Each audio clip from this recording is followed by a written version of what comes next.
KR Film Production的 production Loyum Bimboard kaina Exchange Music Racing Function ho kada rahe C Okram Sujakuma Honorable MLA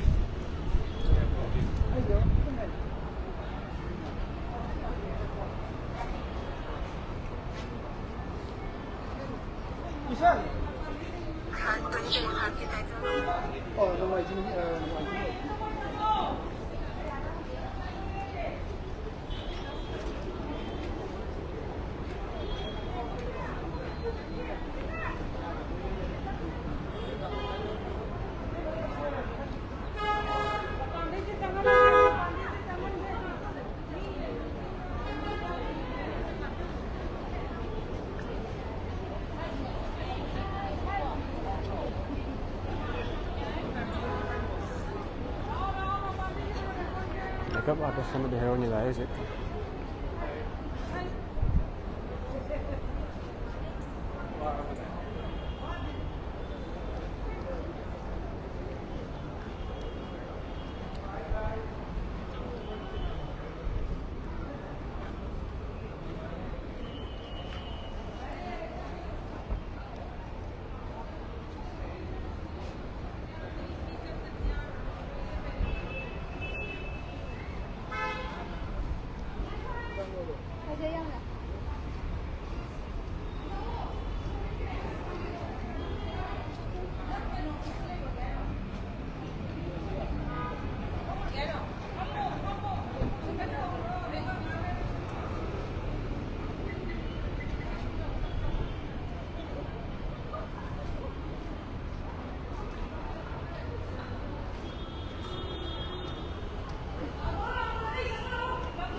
Yung kapasang na yan.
CRW masing 다 같이 이전 전후 아무디 parhai ang sa maring CRW thank you.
Anton lesson bu share to biya mo ito magtakap ng photo chay. Kasi film si bu support to biya yang ini mo sim yung ticket check to nga hujik changi ako. Nakake mo ang dahil user kasi lo ito film ni na ang da. Ito gani.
Lapiriba Lensin Biriba Koitarama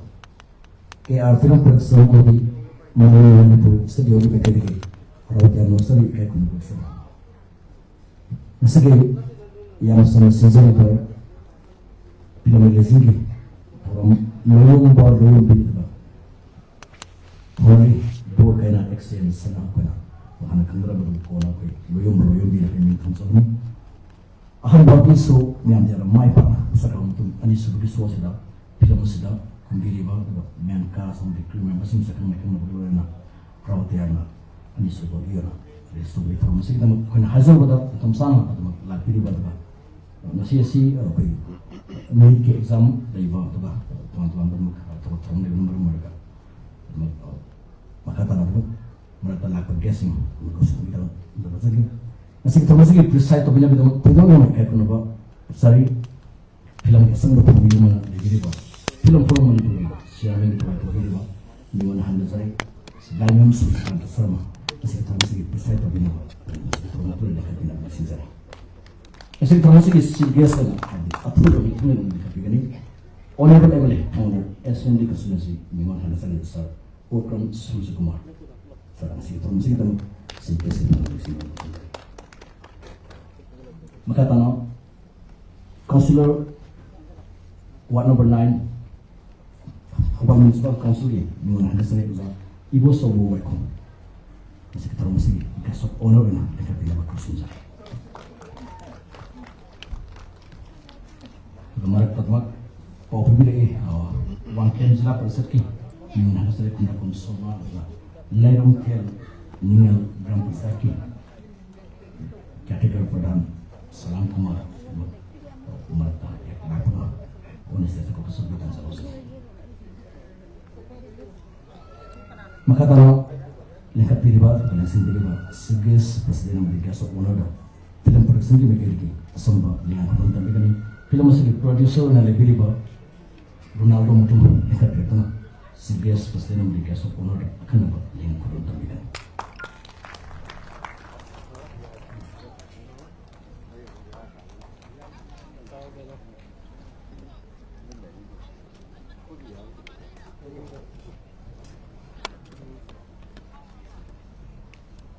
masih kita masih sekias yang sendiri Sir Okram Susukumar Honorable Emily Kangabo yang berproses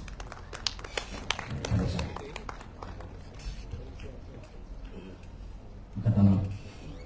film dia semua kami yang masuk lebih di bawah film pulau Manipur di siang ini terbaik tapi di bawah di mana hasil lain sekan sesuatu Kepala Municipal Council di Ward Number 9 Councilor di mana hasil lagi bersama maka tak pada kasih informasi untuk pihak nabi dan kemudian KR Film Production mami Manipur studio na present itu na si mianda mereka kerja untuk kusin agak apa loyong bi bukan action sana itu na film musik masih kita masih dalam sudah kurun sahaja maka tanah film musik production mereka ini maka tanah lagi apa film sing hendak mai pak nampak bisa dia itu na sing merah sesuka itu masih kita masih harus bikin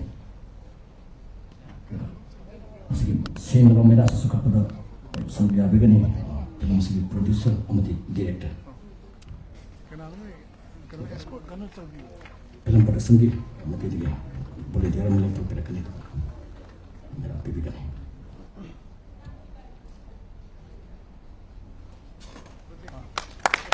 kuat begini Khusus semua untuk primerah suka pilih.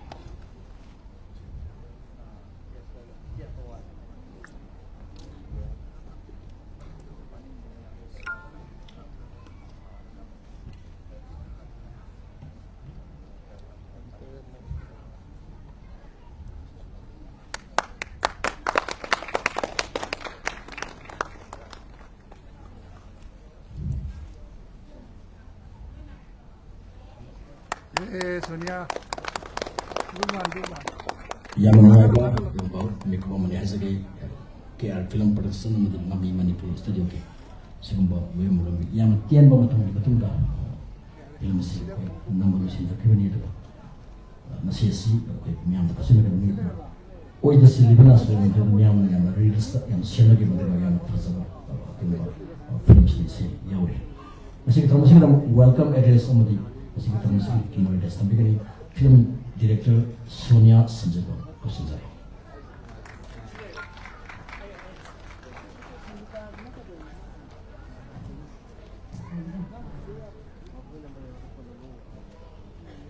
अहम मक्तदा sir सुजा कुमार ओजा सुजाकांता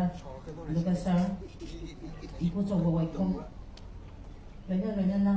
senior artist junior member function से यौबीब लापीब मबो पुनमकू अना तराम चबना इकोना खुलजरी क्या film production लोयुंबी board कना exchange है film पुथोचबदगी ngasi laisangumlaba mafam hall asida aina chenjo chongjaba dagi chenja langjaba phangjaba amadi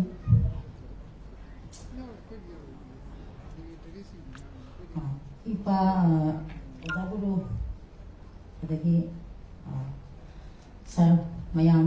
ga unajaba phangjaba ji haingai leitana care film production ki koi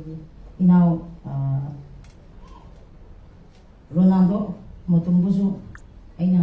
thakapu phongtokchari adaga wangang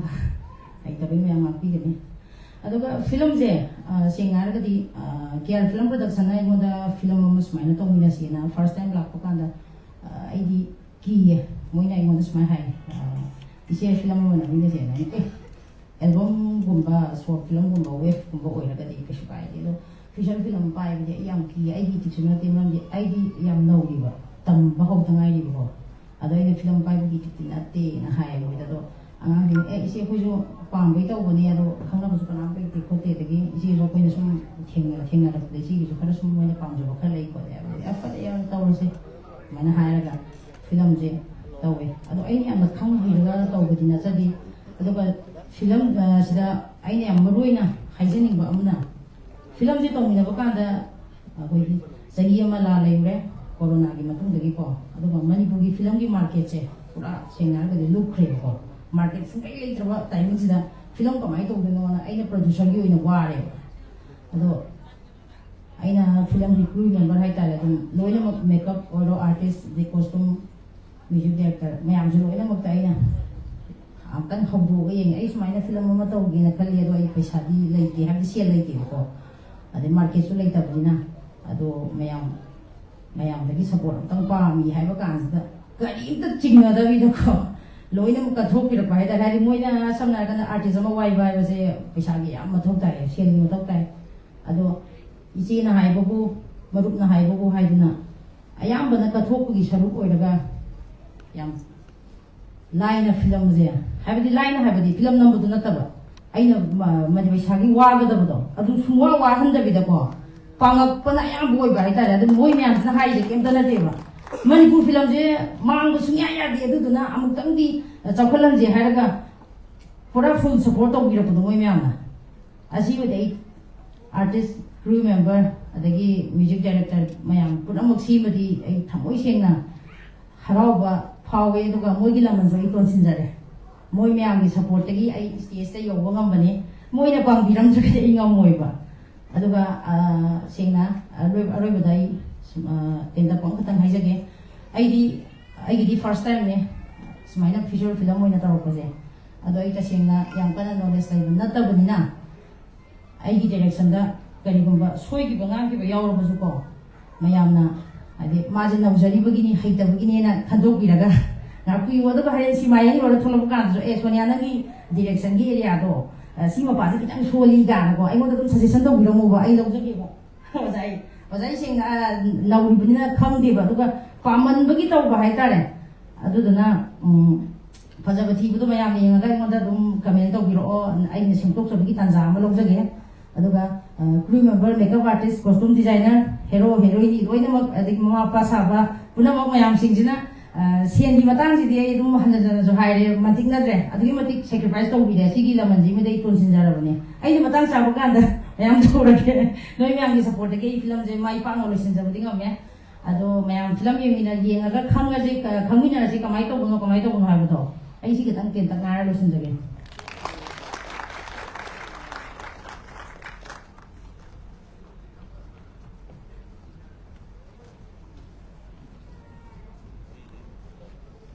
Masih termasuk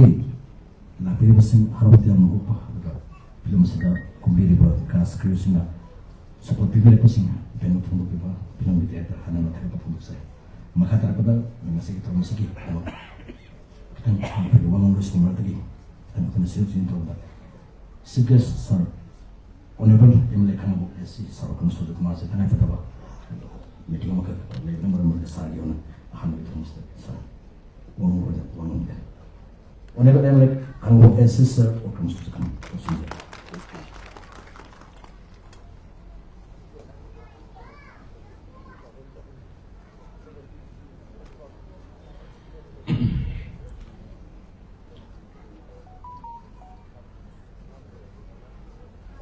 Nasi KR Film Production putuiba loyumbi haina minkoliba film asiki release tawpa asiki function asida da singing biriba Sri L Surjakanta Singh Sri L Surjakanta Chairman Film Forum Manipur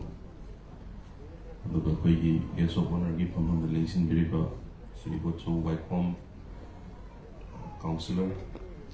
Lapidriba guest sing mayam mangga lingsin biriba कोई film की चाउन थौनाम लौबीरिबा मैम पुनमक हालमनि माइबेन मैम सिंह चेचल मैम सिंह पुनमक फिल्म सुबु येंबु लापिरिबा प्रेस की चिलनाव सिंह मैम पुनमक सुचन जरगा अइना अहान बदर काई खुमनबा उचबु लोयना पुनमक पु कोमना खुरुमजरी याक्सी उनती कोई फिल्म की Surjakanta is doing the preliminary, let's say, film release to usi mayam say producer na su thambiram ga wiki director na su thambiram budule yam na pui ro gap am ki matung da mayam hujik lai patho ning da patho si Manipur gi lai ba issue mayam si da film namni namsal ro ba release to ba parakta na lai ba ama to na mayam am lai sina hujik si khara mayam ji market open toropa film yengba thaba namba yakpa mayam suna pulak marim bani namjalpai tare ina sum khanja bada masina su koi film puthoiba mayam sing dadi amne hena kana ramani de thajade asai hairi duni mayam na maximum sacrifice tor ne kari na de amutang da hana namjal ga lei film mayam sing si pulak release tor panina koi film sigi mayam na producer, the actor, actress, everybody mayam behind the screen, the everybody mayam puna mana sacrifice to biraka. Manipur ki sigumba, koi later su artists sing the support to biba. Aduga Manipur ki sigi industry sida Manipur ki art and culture da achauba part am oiriba koi ki film fraternity ni hai na I thamjage. Ana hoina koi ki Manipur bu sakta iba aina toina sudum function khudingi haijabani dum koi Manipur ki film industry se koi India ki mainland area amda leiramagadi koi ki artist sing koi ki director sing koi ki lai skill mayam sing se koi Mumbai ki part amda oiramagadi Maharashtra ki part amda oiramagadi aidi Bollywood tagi hena sapat kadrana kai unna de koi sida yamna interest laiba koi gi group amane haina ai thajaje su yamna hindrance lairaba su yamna akoi da apan ba piraba matam sida bokta ngasai thambiri tune akoi namadi namgani koi masigi lambi sang sangsalurubni na haina arna mangba tongba yengdana sigi marak sida equipment sigi marak sida proper training Akoi acting classes set panati mayam di Penista acting classes tamurani New York Art College tamurani aduni adani tamura akoi acting yamna class set tusunati halaman khara dagi tanaraga tawraga mayam si loida torok nga tani masiga amu akoi gi mayam si gi ꯑꯩꯅ ꯉꯁꯥꯏ ꯊꯝꯖꯕꯗꯨꯅꯦꯕ ꯁꯤꯗ ꯂꯩꯔꯝꯃꯒꯗꯤ ꯑꯩꯈꯣꯏ ꯃꯅꯤꯄꯨꯔꯁꯦ international ꯂꯦꯚꯦꯜꯗꯕꯨ ꯌꯥꯝꯅ ꯆꯥꯎꯅ challenge ꯇꯧꯕ ꯌꯥꯒꯗꯕ ꯑꯩꯈꯣꯏꯒꯤ ꯃꯅꯤꯄꯨꯔ ꯐꯤꯂꯝ ꯐꯦꯇꯔꯅꯤꯇꯤꯁꯤ ꯌꯥꯝꯅ ꯆꯥꯎꯅ ꯍꯧꯖꯤꯛ ꯀꯜꯆꯔꯗ ꯌꯦꯡꯕꯤꯌꯨ ꯑꯥꯔꯠ ꯑꯦꯟ ꯀꯜꯆꯔꯗ ꯌꯦꯡꯕꯤꯌꯨ ꯑꯩꯈꯣꯏꯒꯤ ꯗꯥꯟꯁ ꯑꯩꯈꯣꯏꯒꯤ ꯐꯣꯛ ꯗꯥꯟꯁꯇ ꯌꯦꯡꯕꯤꯌꯨ international level the challenge store international level the perform to matam the mayam sina not as per like power mayam sina compare to what we are used to the I honor we mayam pura makusu I yam chapok chari ngai pungtok chari moina taru ba film sisu yam chana mai pa ko production team director like mayam pura mak चावल माइ पाक तुंगदा मुके हेना फजबा film कया पुथोपा अखोई society सिदा contribute तोबु याबा film कया पुथोपा ngamba oibiu haina ai thamjage mehaksu mayamgi mihud ama hoina kari film for film manipur film industry sigi sapataba film cities symbol padabu hairo natra film institute sing mayam hena sapataba symbol hairo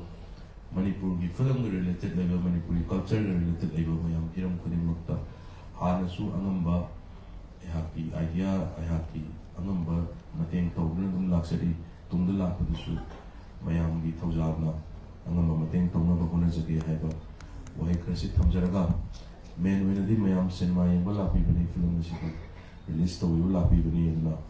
कोई याम सांग नांगबी याम सांग केनो तौबई केनो सुलेजते film सि enjoy तौयु लापीबा मयाम पुनमंगना मयामगी support ना Manipuri film, Manipuri cinema se koi manghandana thambiga durbini haina I thamjage isi masai mari makhai da homne ha de manga makhai taruk sida function amaga lawsalu ba yapang li leijaki ge do kaya magi tang hana yamdi yengling bane meyam de tang hana aya ba lawsali ha do ai khaji thamjage ba stage selection video mang selection video meyam puno ma puso ka rai kai kom thank you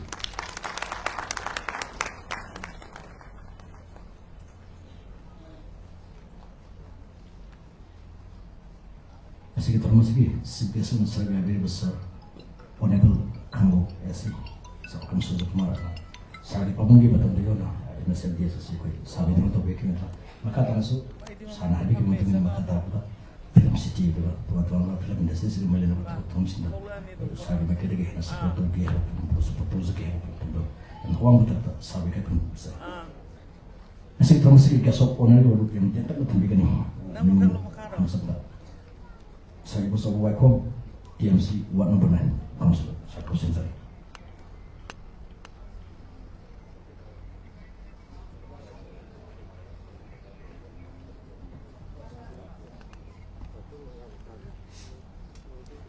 masih kia film production putupa mani poster jo present apa loyum ba mani loyum bot kaya actors release tawbagi thoranga mari lena pangthokliba function asigi dai lengsin biriba mingmoina hangatcharaba chikgeski thamang lengsin biriba Sri Honorable MLA Sri Okram Kumar Singh 35A6 khabo kai khomba utsari aduga masigi yamna maman yamdaba do hendolaba film release tawbagi program masida lam phorumgi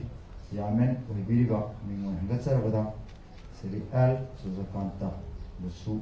kai khunu utsabaga loinana masigi invitees dadi mingon panba masa sarukti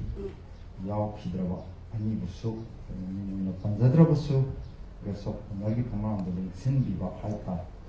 yawi busu ani busu kai khunu utsari loinana masigi media ki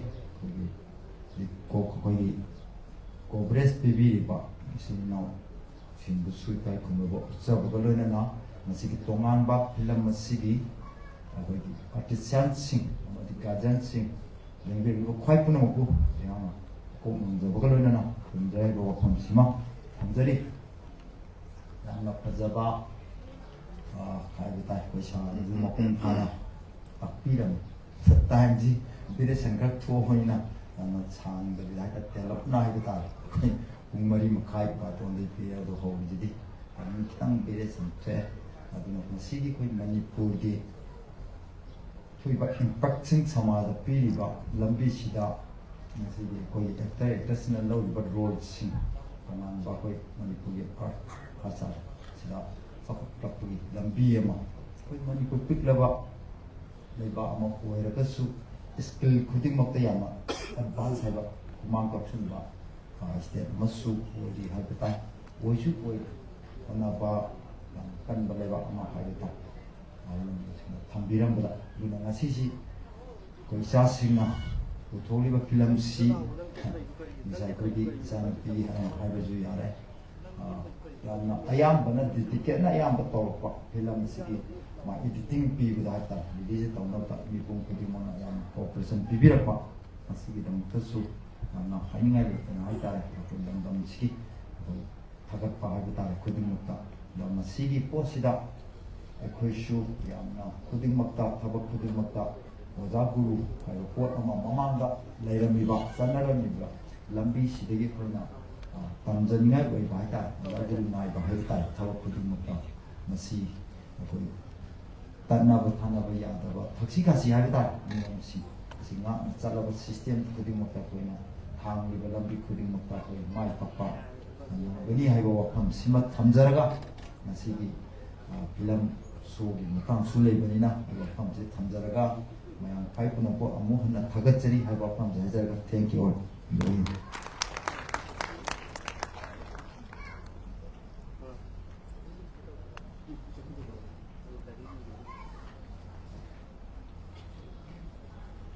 yang menguasai sekitar musik besok onari orang itu maka terakhir itu mak laka itu KL film production gi laka itu film sih itu mak support tuh biar pun saya sekitar musik gi faida di maru baik itu lapi dia pak kudi mak nanti pak kas sama di crew member sih yang mau mulai pada itu harus dia lagi film syuting sih aku betul gi luar pak wakil kudi mak awal aku pada itu mungkin mulai begini kalau tuh luar jadi Loyombi Broken Access film sida cast sama di crew members yang dimana tadi ahan bagaimana casting buat sen satu lebih kan kan istilah kabar itu enggak yang dapat artis mangau ini satu pun saja Ratan film sida kasun kumberi Sanjuta Sanggita Bahindro Basanta kemudian Noyon sana anda benar jadi pak masih termasuk di seges analis yang bebas oknum susu kemana di setiap topik ini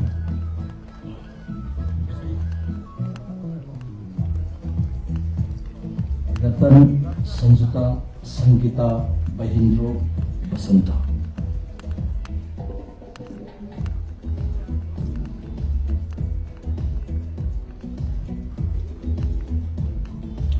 Oh bakal begini artis yang lama awal film sekolah begini kalau kita ingin tinai dengan film enam begini dulu bakal dimaki awal kok begini stasiun teman-teman baru udah ektobi mianggap itu pergi ke tempat film sesuai begitu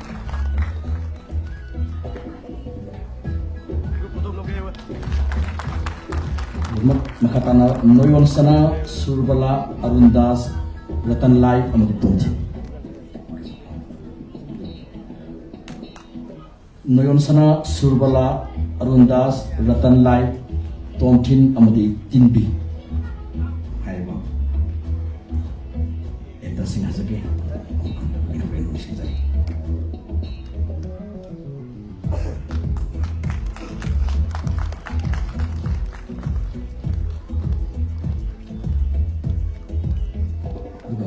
lebih dari pamsana abi mau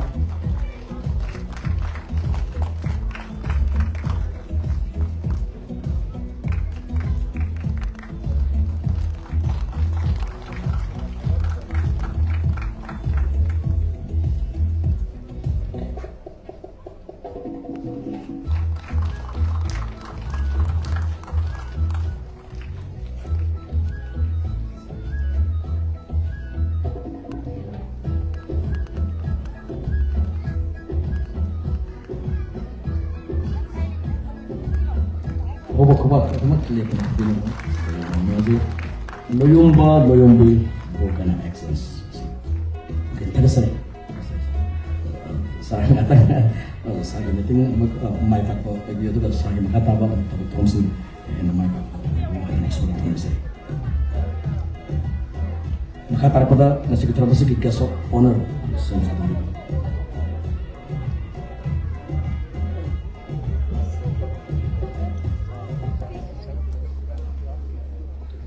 duga lapir batam da left ki lapir ka right to mak kum tabi nam nisin sare special appearance ta Mangan Haripriya Robert Arun amadi Priti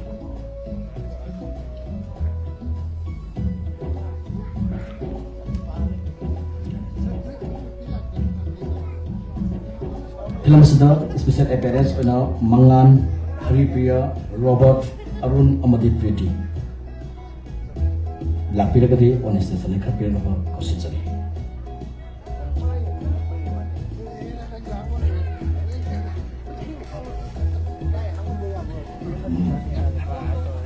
abema si yo kena tazare ne kapir no kosin sari abema special appearance ta Mangan Haripriya Robert Arun amadi Priti masih kita masih guest of honor please take it in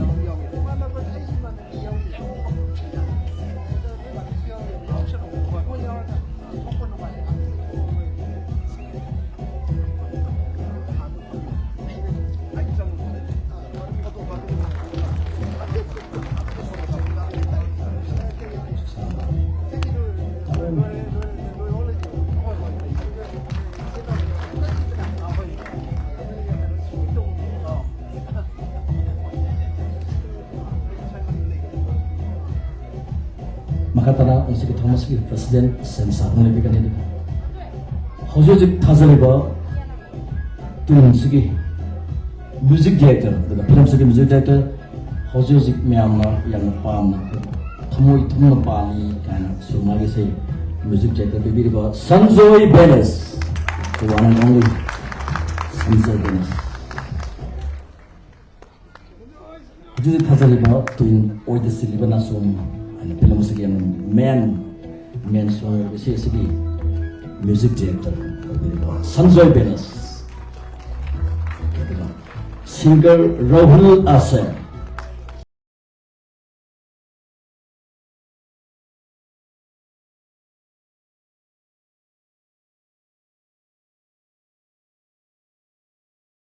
nambiri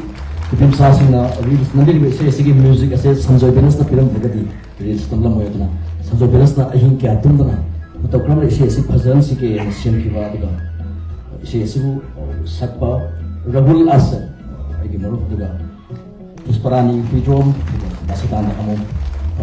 hausi si kai kitang isi nama itu gi dugumba agak malak pa daga teman-teman bahkan sole ke nomor mereka lapun sudah benar film ki mai pat pa wes mo happy wes tv ai o de silibana so mo henami thon bai se yor be se gi lyrics Zinimex sama duga lyrics ani suri Mangal Luangsa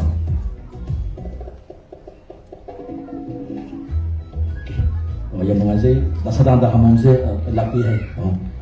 mereka ko se lagi cinematography Sana Kekman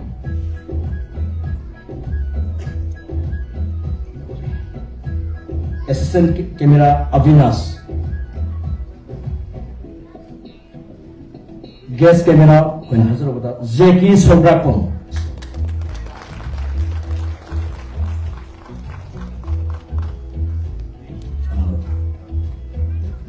संगीत लोजिंगा की मरकत तमक लापी बा film की तीन number के popular पे और तमक ओने से सब सुंदर भी तजलो सके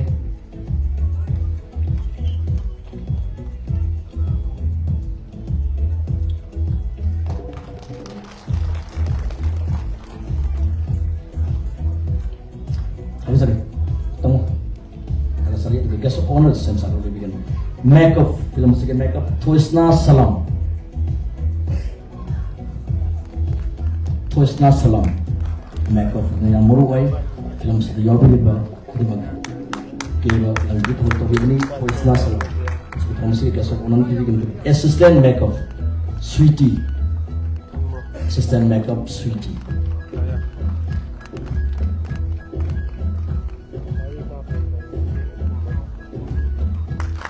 Film sudah tapi di casting no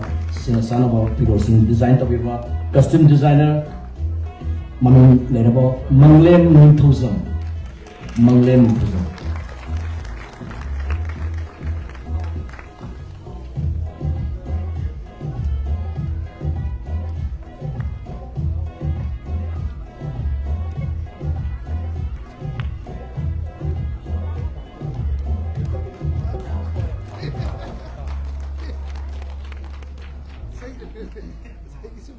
Saya juga sekitar musik presiden angkatan SEM satu lebih kan music film sedang light amadi decoration tapi somos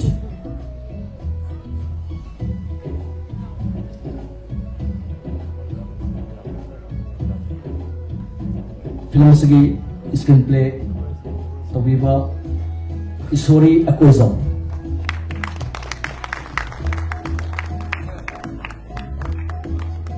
loyong bagi pengetahuan scene di dialog scene screenplay to bani write up to bani dan mau film dia na yang dia bersama ni screenplay story aku semua loyong di kanan i film si ibidam bergadi si Myanmar yang mondok siai Aroza Thoksom amadi Arun Samurai kubak kita tu kita lah jadi si ada story yang baru ada film je jadi ibarat terjadi lapir terjadi Aroza Thoksom amadi Arun Samurai mapanda lagi na tapi dunia tu mapanda lagi lapir juga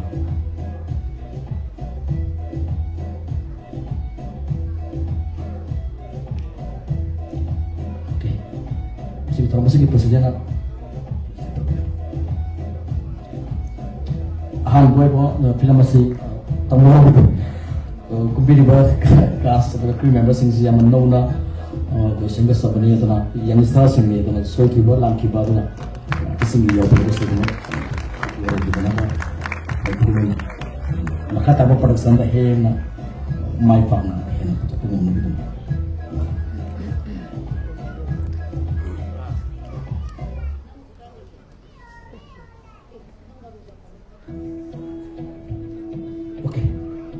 Story Aroza ke husband lagi yang tak pilih lagi honest just lagi pilih misi jadi okay Aroza nak berbicara lama sebab saya ni story ibu bini story Aroza ke tu husband ni berbicara atau berbicara apa lagi kita yang besar sini film saya yang terima kusen cina hono zabuni adana soy kiba lang kiba aku sini nanti jauh besar nice member sini lagi orang kita dapat dengan lapiri election bili besar orang kita mesti deh maka tanah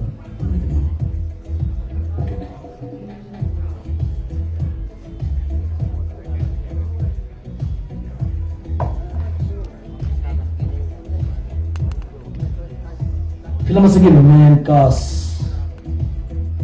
Kisan Singangbong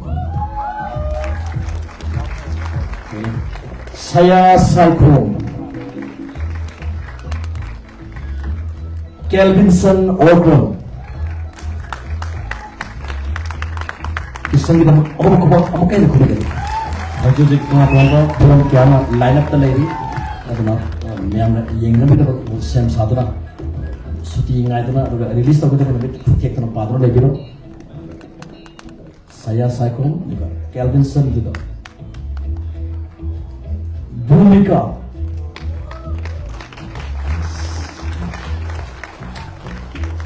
support review yang stars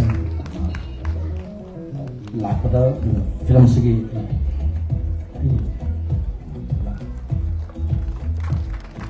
Sige to basi precise to video ko pila pronuncia men casting si pila step to bino.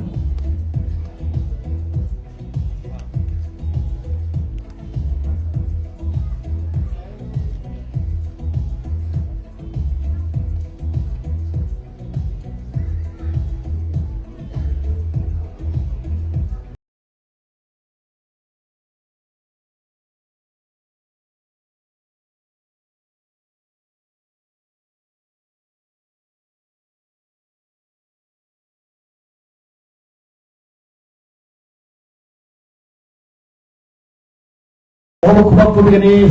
isan sinando. Jik makata bawa market film kiama. Jik lara tulay. Kelvinson ay miss ng CB na na pamilya ito ba web series ito ito disco kita niya ito. Masih film ito na menkas kiro robi. Saya sokong tuan-tuan ba web series kaya Pray kemudian film itu sendiri makatara mati makatara betul yang namanya apa Bulika kemudian proses yang kubikre dalam makatara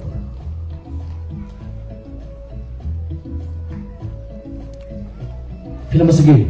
editor Ibu Musa Okro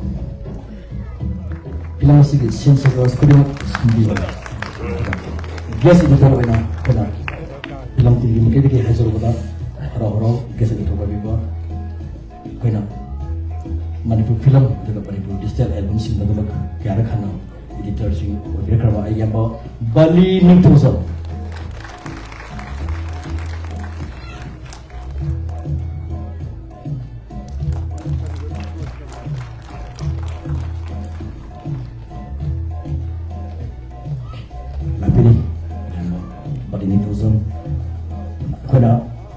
Hamba digital album yengo tanda. Kasi lesin bilbo sing so kay bujiti YouTube ta tuan ba film sing sing upload ta mo tanda kay cast crew sing so yeng bi hina bi thamsi atana makhoi yam asobo role nei atana makhoi na nambi da pa kumbi da pa to bi ke kay yeng ba bunam sari makhoi yam asobo to dang bi ha thamsa. Guest editor again ba Bali ni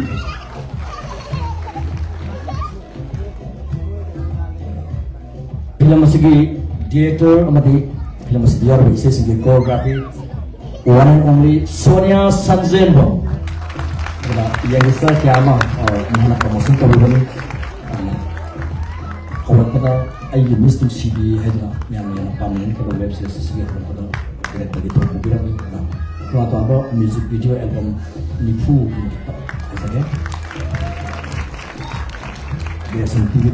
masa maksud choreographer makata pada kay guest ani home lambi dala iya dalam betul betul siapa kan masih kita masih presiden kalau tambah dalam kursus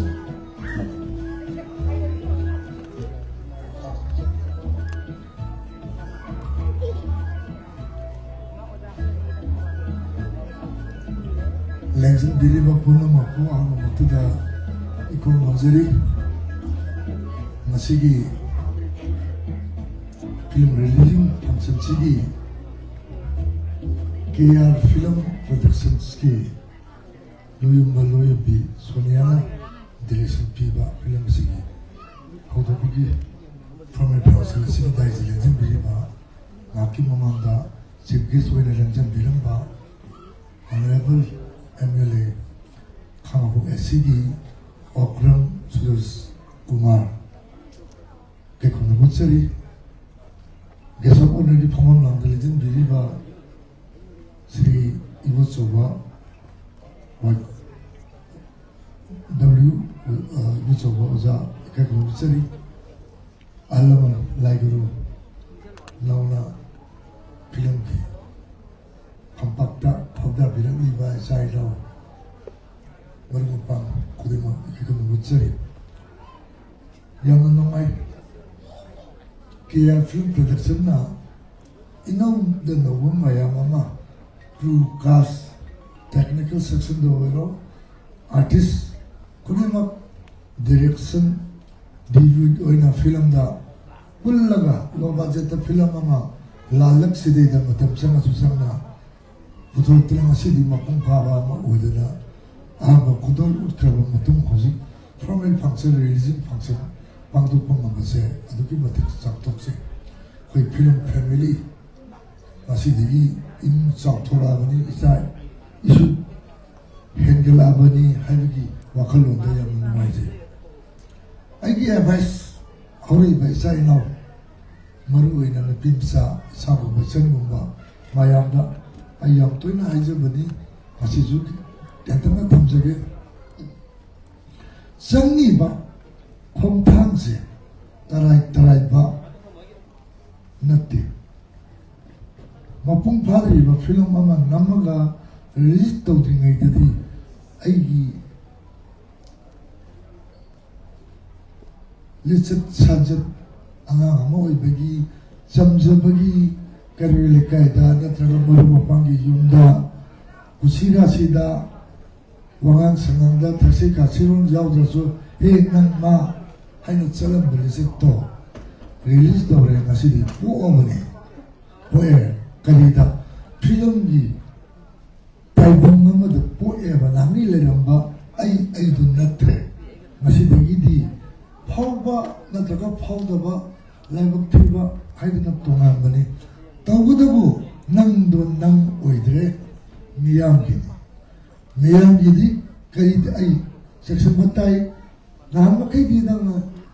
angang bimsa waragana ki da kerga ingau do mausinaraga tongan miyagi lapang miyagi buksida mapana singju sabdo natraga sanabo lumparaga ngori siksopagi madu yadre hai banate andudagi step ama kare mojiti nang se nang gi ima ipa khattagi natre miyam gi miyang pang nang na phajana lisat chale nang gi batau tom dui ni auri ba ngasa na na mayam na kari kumbat nang na phajata ba lisat chale celebrity du ulga magi batau tom se yam na ngai ba nattaba lambirong damu nang hektorin goi noi torin goi tanduri ne bamina aduna kedo botai pol padai mai pa na popira su mi no balai ni mai pa na mahenar bado masidi society si kudin maksi nang ono mi sang kadalo section kedo ba mi amana harisu hoi mi amana harisu hoi hebdu yadre objekti kedabotai decision any tabak thoramda itana modugi period number yate versions ima ipa ikula ipon yamba ibun ipama yamdagi tanaraga step step ke dobani madure da maksam tekna hek aidi phawre mina khange like yam phange aidi adu viral challe bawa khalo na palle chapan mitto artist की पूंजी से अगर इधर तुम लोई या तेली artist की पूंजी या प्रसांगे नबी अंगा भाई बिजली लक्ष्मी ने इमोनी ने हनरी बने इमोनी की सत इमोनी ने करी पामी इमा इमोनी पाम से करी नो वही इमुम से सदामा जब तो वही सितोके सुजित मतोन हाइटे मैं मम्मा ले गई ना हाइड्रो कान दे अदुगी लमसत तो है तम्मबा मणिपुर खत्त तो फाउ बुदते इंडिया दिकी ला लगा पृथ्वी पुम फाउ बम बगी मावल बिनबा इमा इमुइनो न मतम हमबदा खुथागतने ले इसम कावदना फिल्म इंडस्ट्री द खोंगा खदम नापने यावद बितो अदुदी खनर रोनो खनातो दा dom tuli tuju tu ore go maya mama swai mani adu mala madu ki platform du yona hodana ko matamda matam sangida khambao giba haidi basic knowledge yaudana film ko mo puse yamali haidi ya de ya huinba basic no labu phaga de gauji care film gi timjina anuba mayam da di star mayam ma putopire hoji putopire bianes kal company banner sibo sonia bu noi mino bu sonia se masu masi degi khambiyo adigi wakal on the chela ga sum matang step kana pa matamda kaidong nungda khomba da putharu adu ai am thagale tharbo na tiar film production gi sonia gi magi kaman makha thole ba mayam sai am nuksi Pada usam kali mana film bolam da siya da berani hanja dana loyong baluin biye besi apa ina film ni macam tadi apa lagi luan je kajik tang di maik channel si lonia je jauh lalu si na mai mamin je hana bor kena action zar mani bor su mete ro nate kaina si su mete ro nate ya ka di sonia no mani mete lo da thona bo no wena ma kara manga thona oza guru me am talana ka lu bi si ainin to bi yam nuksi aduna sonia and her team ma ga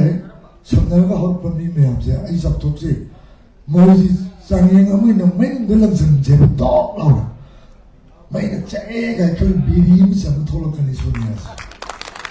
abi di nam sin de nam ma ha de na sin de mang sam de nam pung kha ma tham ba ngamu chi la hule kani ma se mai matom tam si lamsat ka malambida mai always si lamsat ka mai si ai no oi roi next ai yit di pa mo oi di pa mo mai ba pin cycle de tengar kani maduna tumina na kong zero ne to ba hora ba maduri ki section ba hora zero do de ki ni mang do is ai na ngana bi ra bani nang thali de album ma ko musi Kalau pura penuh, sincang na bani na adu nakong dula kani ba, maru na madu costume department, makeup department di itu kali masih. Bapak na naron da, siron hektora ba, yare, heksak ila kadang sapiro lo, halap pada kano ma bayar ledo. Adu tok da ba, aigi, tamo ini siapa manggol pilih adu ditolak kano hori bangan sih. How do you sing Ziggy? But to come by a come to the way my bill. You see, I am a hole, not the Marak Serp Dumina, Pit Pat, Malama, put long bull. I put long the bulls you go away.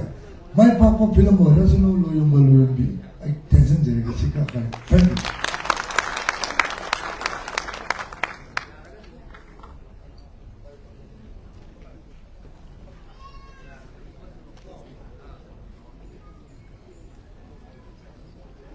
Masih termasuk site to beri film program ni polis yang ini program beri memang kesal. Selain masuk kan dasar mana yang menarik semua dari bawah film ni dari masuk sini matang dah menarik semua tapi kira nama kata apa tu sih hena yang saya simpul support to beri apa ada mixing dari itu. Masih termasuk guest of honor laptop beri tu na film masih kita mag manipu memang dah as a media partner mana ada sponsor mana support to beri apa Sinzamai 360 member ama juga Mami Manipur studio gi Rakesh Samsung yang kapila kani juga sponsor tapi bising gi martagi BB Bakery Nuzamat Hercules Gym amdi special thanks ana Prani Yengkong honestesta mutum-mutum yang kapila to excuse me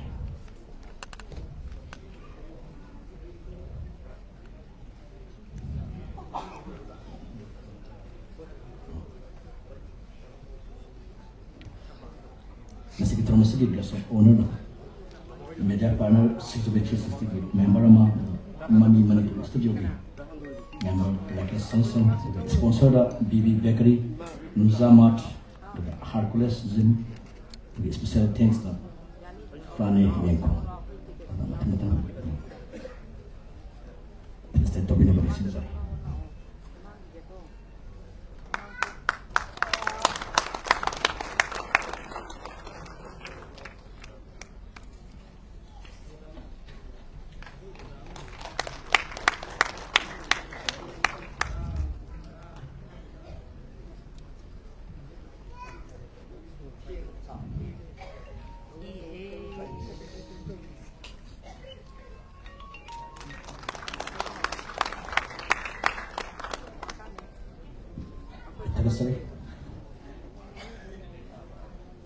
Kasinggi martagi merata yaudirapa sanjuta onesesta lekapirang mesindari daga yang menungasai yang sasing daga film sita sehingga singgi merata ojo nomada isai sibang tara tuan ba event kiama nonghet ngan batagi daga nai bugi hawlai ba nahawal sing daga kudimakko support to ba daga again but one and only the Sadananda Hano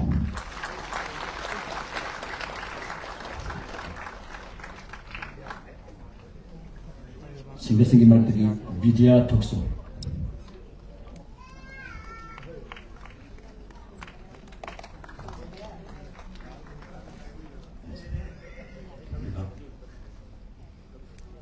Suzabala this is the next bit of message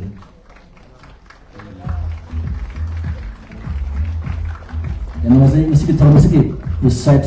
to beliba film para manipulasi siarnya matang pilih satu begini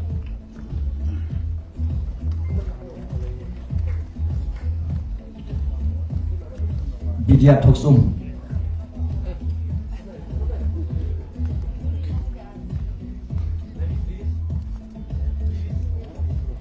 juga film sida saya ini amana Binimax, Zenimax sana juga saya mana mangal luangsa, mangal luangsa. Yes, jadi tapi lepas tu imsimak,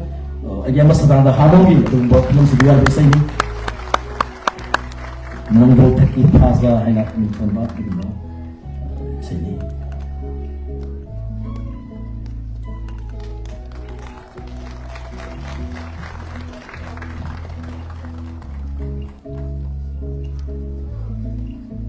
Katana demikian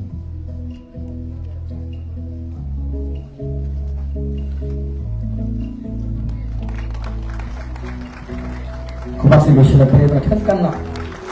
itu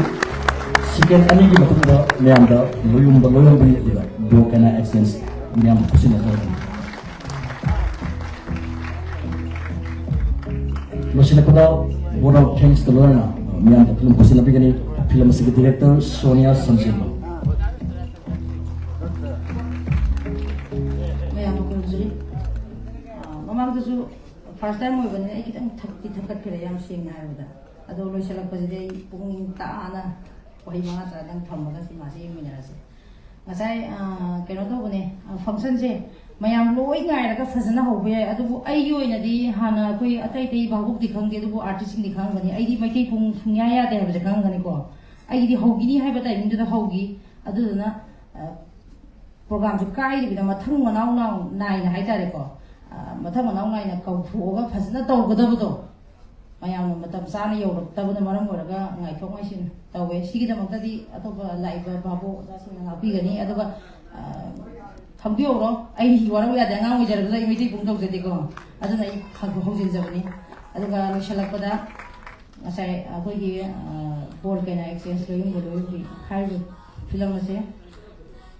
crew member ai am ko jona ha gi crew member makeup costume adagi artist senior artist sing mama saba papa saba moi se sing na ga da moi gi da makta ina a hen ba hena pi ba hadin ai gi da makta mating pa gi film se make to bi ha gi da makta aina si ngai di wari ni nga charam sao du sao na hai da khara pi ba gi hena ke to bi ba dingam gi de adu ba especially sanjoi bena su yamna thanks hai thagat ko hai kamai na hai da khang di man am sao no ding pa nge yam sing har da sigi film sigi film ji sei ni sei ko isei ni oi de chili ba se ji mayam yang kana khangna bi sei mo re hai bi sei ji ga da sa dan na da ba ai maru vidya na da sakbi ba nong dol thak ki hai bi sei ani se za sanjoi binas na ngo sponsor ta rok ne sigi da mokta sanjoi binas ko adong sai na hai gi do ni member mayam sing ji na manipur film je mang ba ya de haibigi wakhalon amada amatoina sacrifice to bira poduna maram oiraga ngasi mapung phaba film ama oiba ngambane aduna crew member mayam gi tawbimal aina pusi gi kaujaroi ado si haira gai matang selection jage da hujikti film je mayam da I kusi nazar ge mayam na film ji yengba loiraga da Soalnya film di sini apa aja jadi sih mah hiti kau jadi tapi orang bako, aige suggestion orang hoge, matung dah sedek ihe nak orang nak boner gitu kan, anu artist sih sih ju, moi tu ju lesson mau hobi ya bako, moi ju, ai nak kan nak budi hone, moi tu kan nak hone, aduh sih film je yang nungai na sunang di kuai di wah bahaya gadi, ning tham tha dan nak pergi ing bakhang besi kata ngai deh, aduh mayam dah ai musik, kau salah pada mayam na matam jane ubiroktana function ma pung phan du sigi da maktai haini ale tana thagat chari du ga sing bujo do mayam dai film je kusina jarage. Thank you.